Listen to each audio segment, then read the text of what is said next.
I'm delighted to be here in Argentina.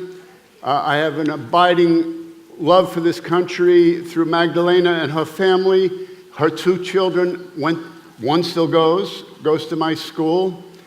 So I'm very happy to provide with you a practitioner's perspective on what you heard.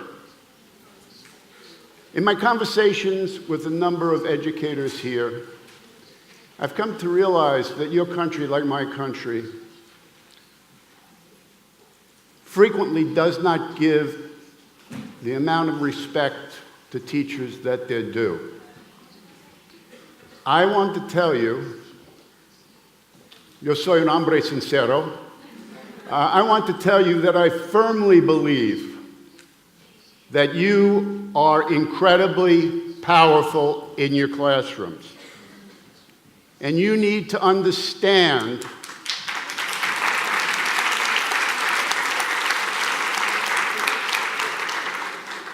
I'm sure you do understand, but you need to block out the naysayers who think that if their job in finance, their job in medicine, their job in business, their job in industry is better or more important than you, because here's what we know as teachers.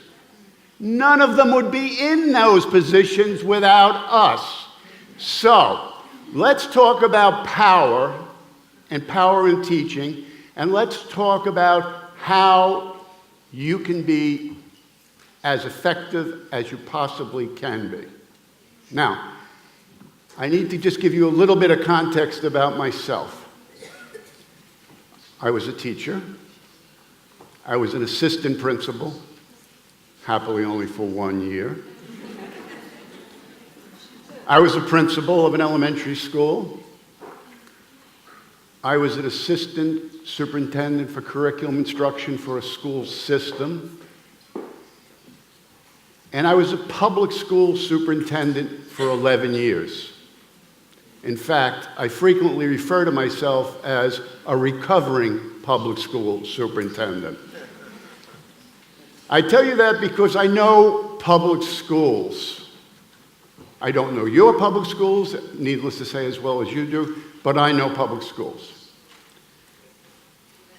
I also am the head of a very special school, and I want to tell you a little bit about that. So, the Windward School is an independent school, a private school. It's located in New York's suburbs of New York City and in New York City. We have 3 campuses.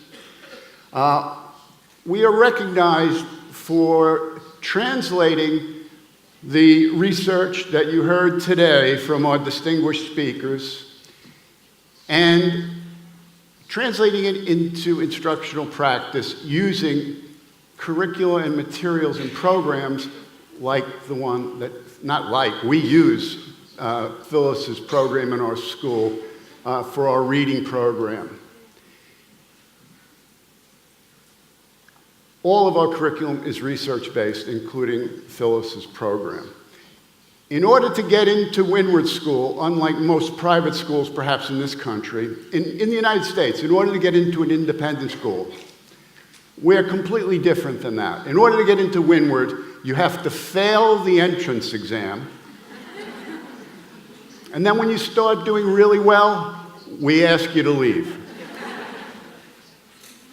98% of our children come to us reading is their foreign language.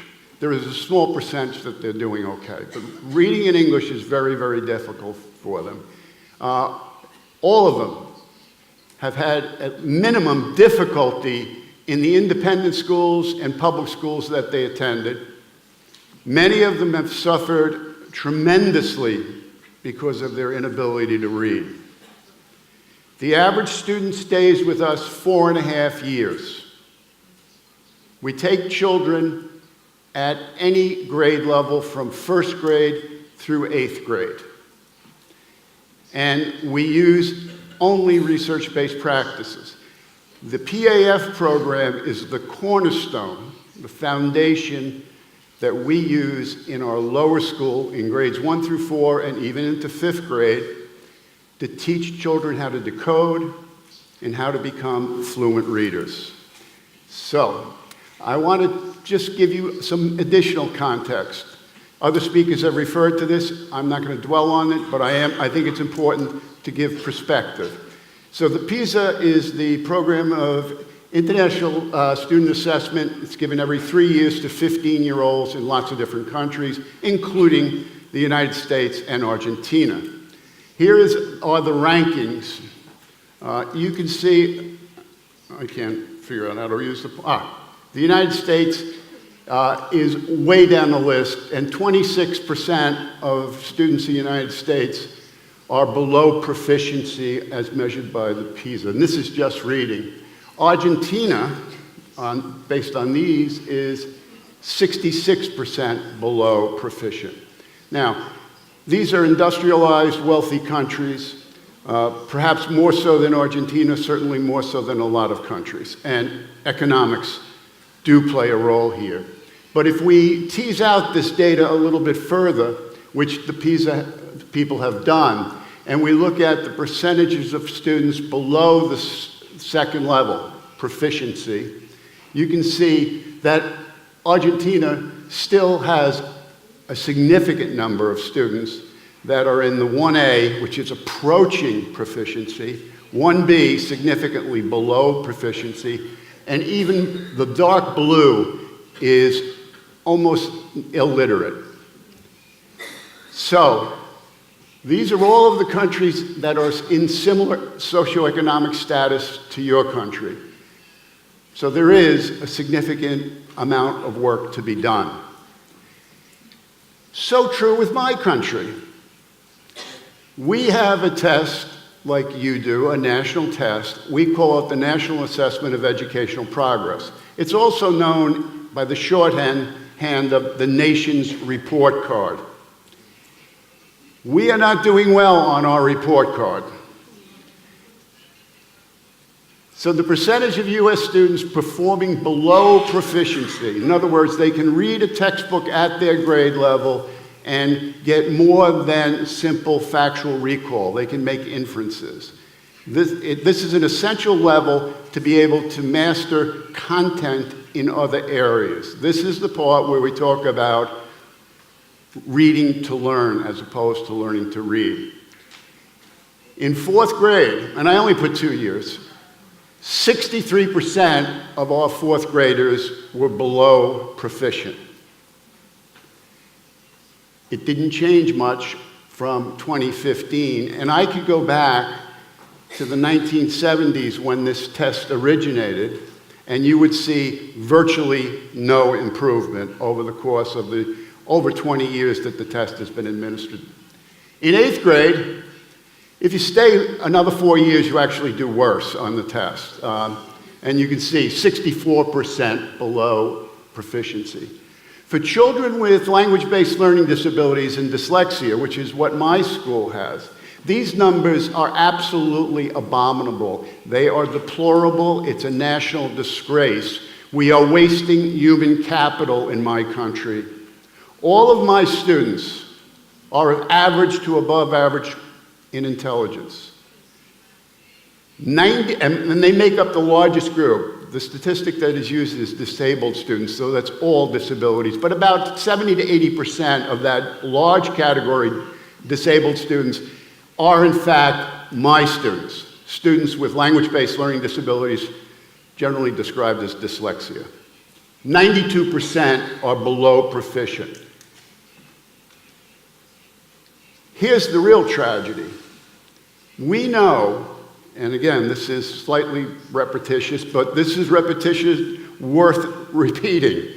We know for a fact that if you have informed and effective classroom practices, especially in the early grades, grades 1, 2, and 3, if you get to not just the kids with dyslexia, because don't forget, in my country, 63% of the kids can't read proficiently.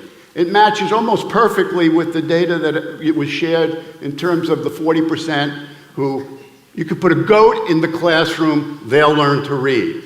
But 60%, some of them my students, not all of them, 60% of the kids need direct instruction. So we know this, and this was published in 2012 with the IDEA Standards and Practices, but the National Reading Panel in the United States in the year 2000 made this very clear with distinguished scientists sitting on that panel. So we've known about it for 12 years. The truth of the matter is, we've known about this cognitive science for 30 years. We have just finally made certain people more aware of it. So, what does infective instruction look like at the Windward School?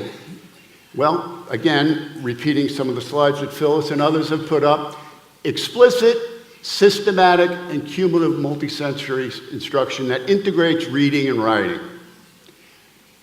There is what I would consider, apologies for those who don't ascribe to my point of view, but I'm up here and I can get to say this. I know whole language is bankrupt in terms of what it does for students and doesn't do to students. Publishing companies know that it's bankrupt. And what they've done is they've repackaged it. I don't know if you have this terminology here in Argentina, but whole language has now made a new appearance, disguised, not very well, as balanced literacy. Do you have balanced literacy here? Do you know that term?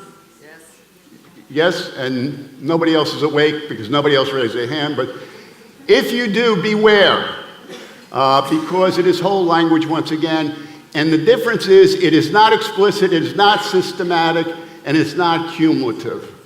So, we emphasize, again, all of the things you heard earlier, the morphology, the phonology, orthography, morphology, semantics, and organization.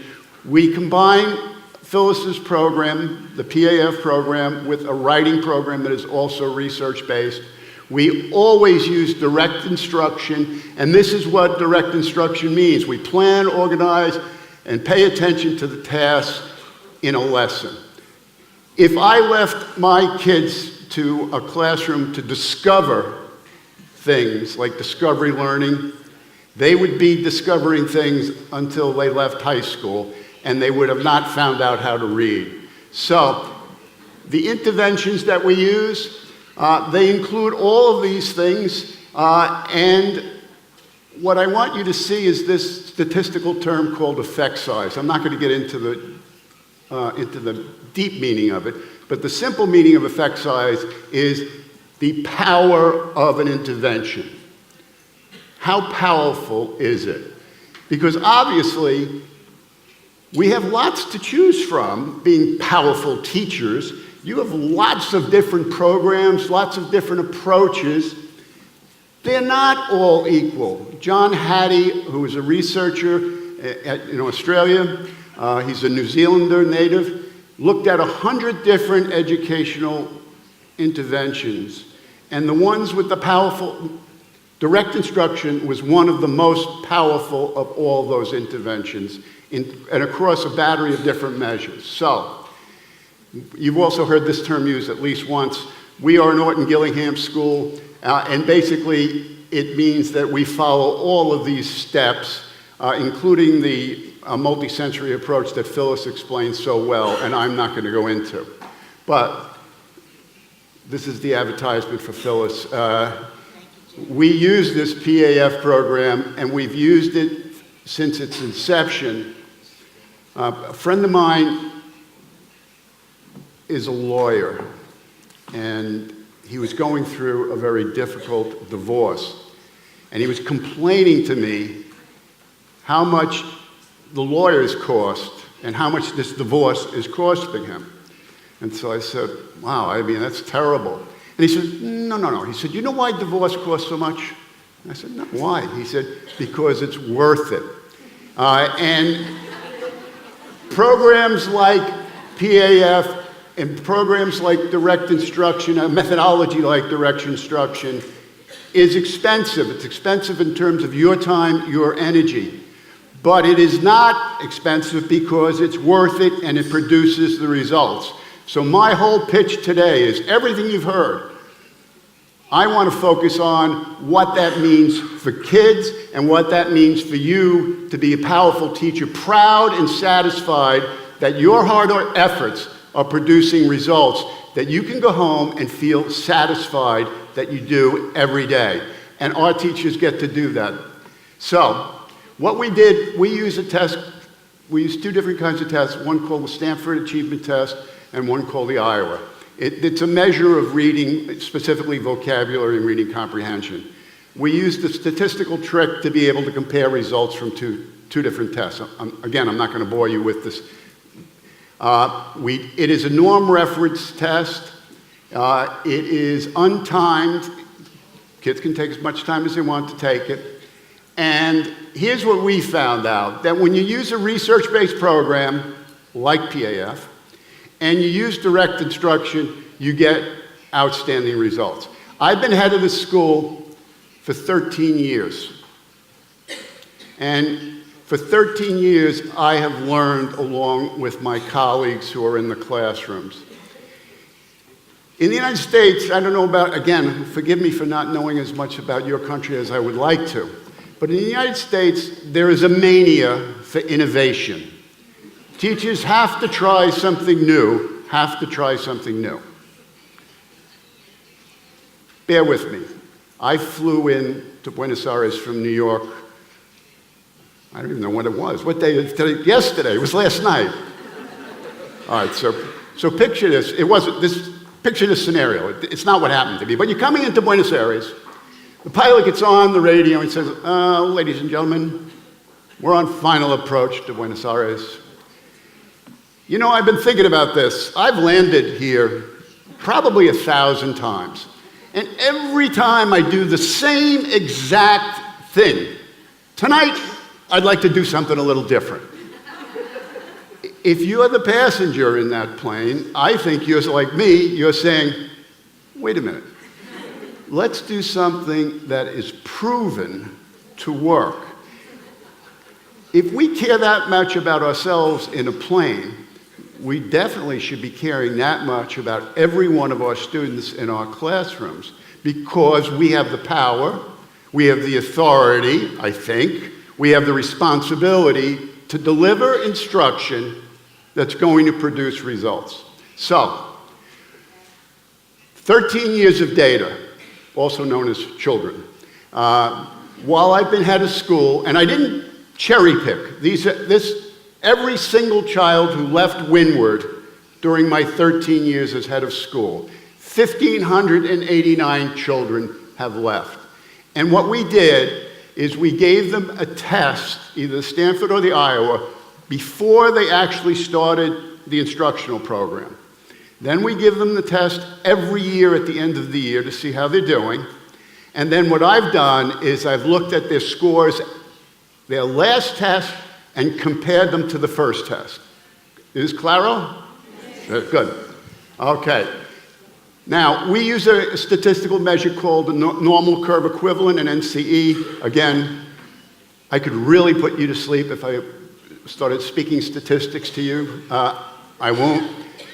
But for the purpose of this presentation, let me just tell you that everything below this 33.9 NCE is below average. Average is from 34 to 66.9, and above average is there. It's pretty simple, right? Here's what I want you to know. All of our students, I need to repeat this, are average to above average in ability. Does this graph represent average to above average ability?